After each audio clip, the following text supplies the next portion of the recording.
Good afternoon. This is Dr. Rhonda Farrell, the CEO of Global Innovation Strategies, bringing you week 11 of Spotlight on Success.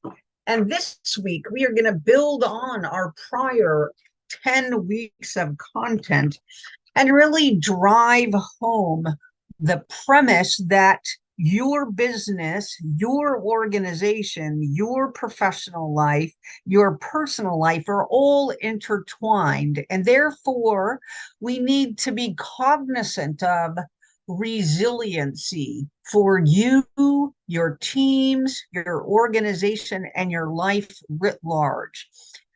Today, we're going to talk about 5 tips that you can use to deepen and broaden your resiliency strategies and tactics so that you can exponentially perform at a higher level, both as a individual professional as well as your organization and team, and have a greater impact and reputation within the ecosystems and communities that you're serving. So what do we do first, right? We're going to go back to the basic premise of what's most important from a business perspective, and that's about continuity. We can't focus on the long term scaling to 10x unless we've got our ducks in order to be able to sustain our business on an annual basis, on a quarterly basis, on a monthly basis, etc. So we need to look really deeply at that legal, regulatory, finance, tax perspective to make sure we're lining everything up in order to create the sustainability that we want that will help us scale and grow.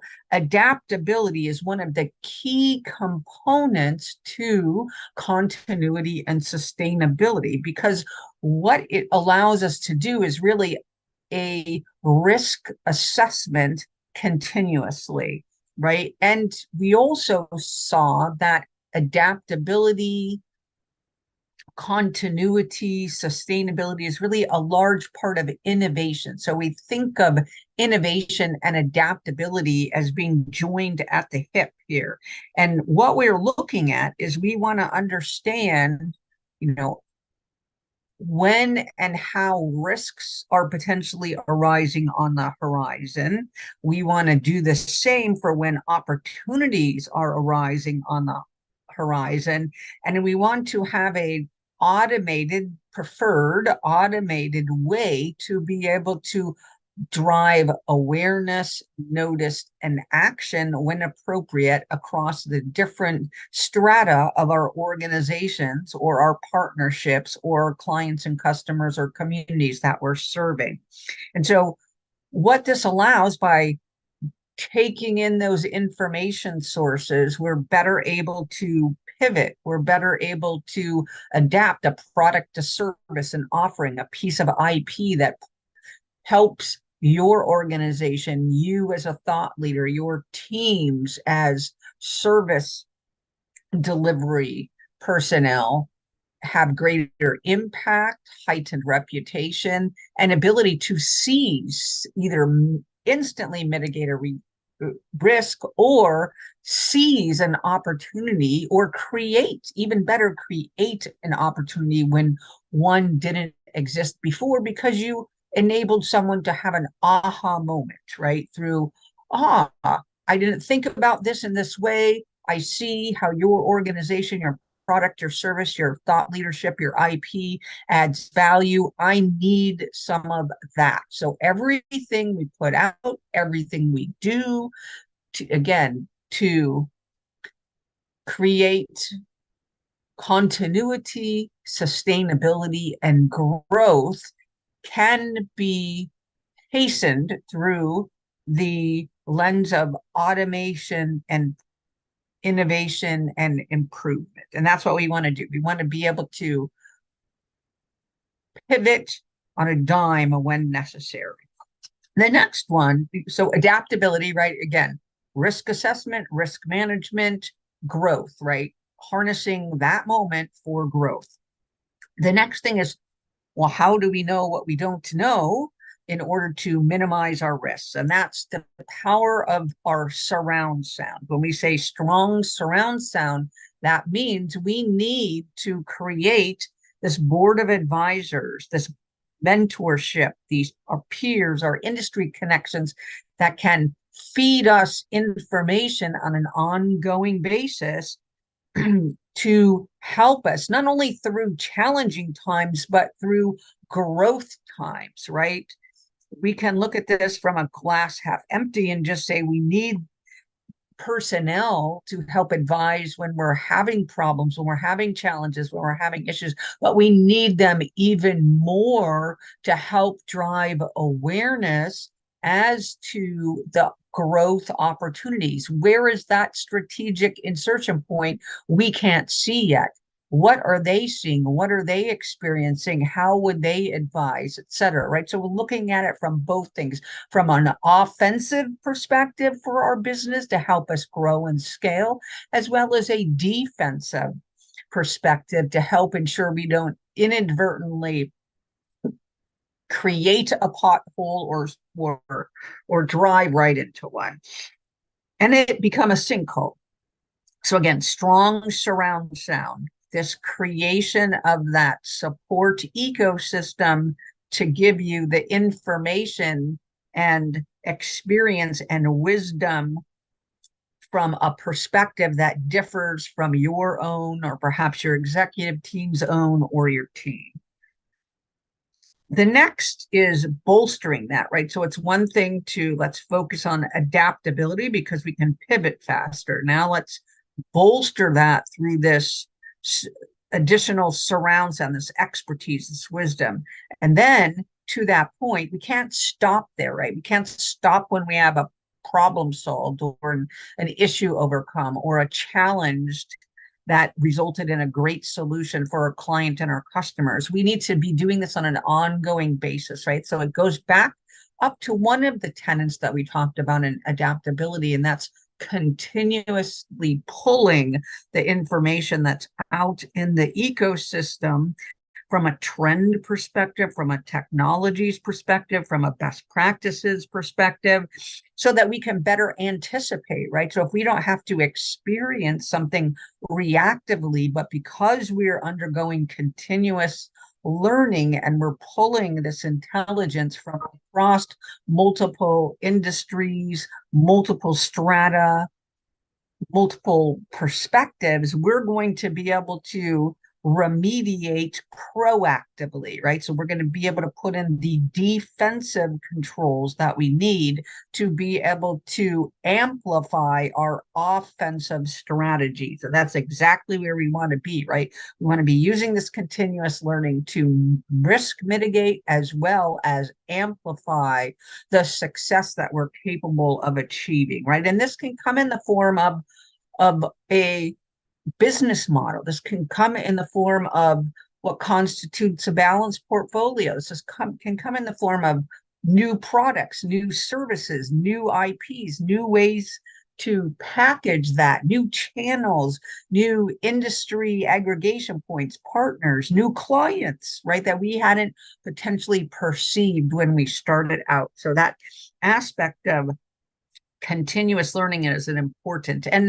And then I also want to highlight the fact that just because something occurs and we perceive it to be a setback, it doesn't mean it actually was, right? And what I mean by that is if we shift our mindset to looking at what we perceive to be a fail, perceived to be a setback, perceived to be a risk realized, and we look at what it actually did is open the door for greater or exponential growth in the long term. So if you have something happen, I'd like to invite you today to say thank you, right? Thank you for the opportunity to grow as a team, to grow as a professional, to grow as an organization in greater, better, more impactful service to our industries and communities, clients and customers, and go from there, because that's that open mindset, that open to learning, that open to reflection, that open to what did we learn and how can we springboard from it is exactly how innovation works. And we can't innovate on our models, portfolios, better our products and services, create new channels if we're not open to receiving the information in a way where we don't have resistance to the message, and even more so where we don't have resistance to the greater opportunity that is lurking right around the corner.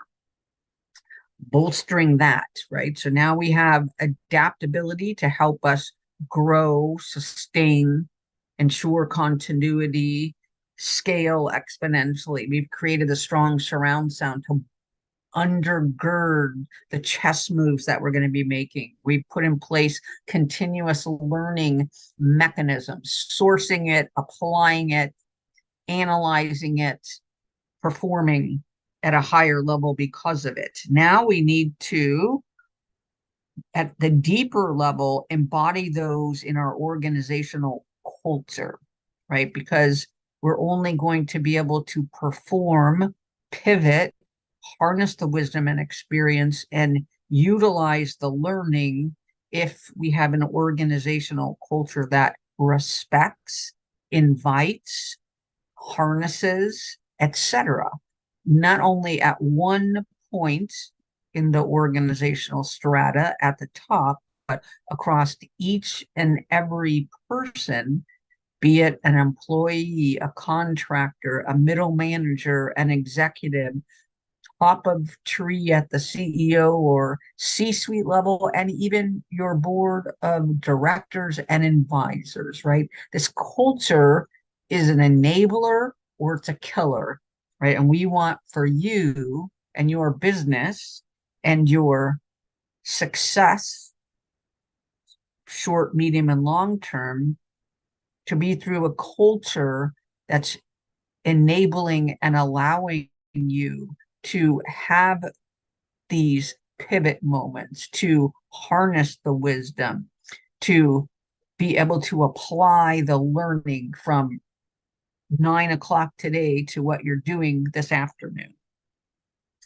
And then what this means is that you're creating that cohesion. You're creating that appetite for innovation. You're rewarding the risk taking that's occurring, and you're much more capable in navigating the uncertainties, right? So it's helping you be more adaptable, flexible, etc. And then last but not least is, now let's bookend it, right?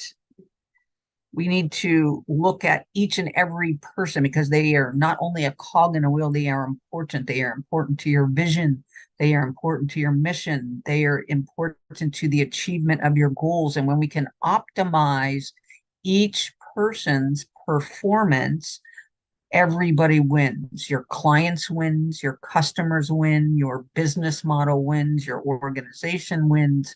And if you're public company, your stock wins, etc., right? Because it is a symbiotic relationship between what's going on at that personal level as to how excellent they can show up and be on a daily basis from a professional level. And then that permeates up into the culture, right? So if we focus on making our people whole in whatever way that looks like, if that looks like health, if that looks like wealth, if that looks like mindfulness, if that looks like balance, if that looks like family, if that looks like you name it, right? We need to understand what they're experiencing to be able to bring a tool into the toolkit for them to harness. And here's some ideas for you about how you can approach that.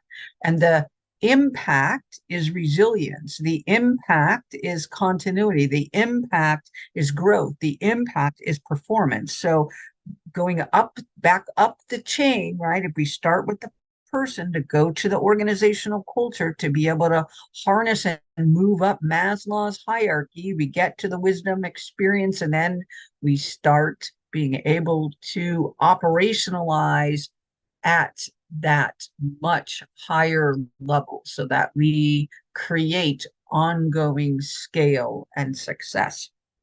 This has been Dr. Rhonda Farrell, the CEO of Global Innovation Strategies and the Success Strategist, bringing you 5 resiliency tips for success on our week 11 on Spotlight on Success. Join us next time for more tips, tools, and techniques that you can use to drive your business to 10x scale and success.